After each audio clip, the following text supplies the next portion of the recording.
আজ হচ্ছে শুক্র চন্দ্রের নক্ষত্রে অবস্থান করছে, অর্থাৎ রোহিণী নক্ষত্রে অবস্থান করছে।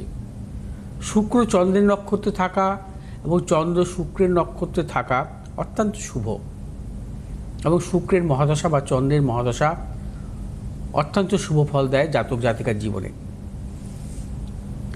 যদি কখনো দেখা যায় কোনো জাতক জাতিকার জন্মছকে শুক্র এবং চন্দ্রের সহাবস্থান বৃষ রাশিতে বা কর্কট রাশিতে চন্দ্র শুক্রের সহাবস্থান, তুলা রাশিতে শুক্র চন্দ্রের সহাবস্থান, এবং এই সহাবস্থান যদি কোনো পাপগ্রহ মধ্যগত না থাকে, পাপগ্রহ যুক্ত না থাকে, পাপগ্রহ দৃষ্ট না থাকে, তাকে আমরা বলি বৈভব লক্ষ্মী যোগ।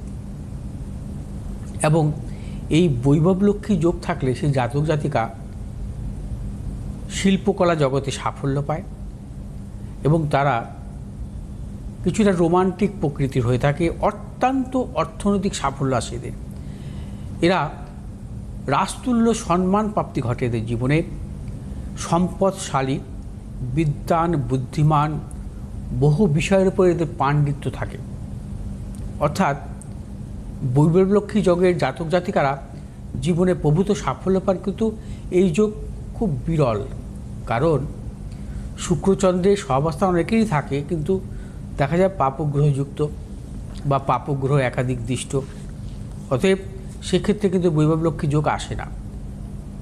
শুক্রচন্দ্রের সহাবস্থানটাকে সম্পূর্ণ নিষ্পাপ অবস্থা থাকতে হবে, অর্থাৎ বৃষ রাশিতে, কর্কট রাশিতে, তুলা রাশিতে।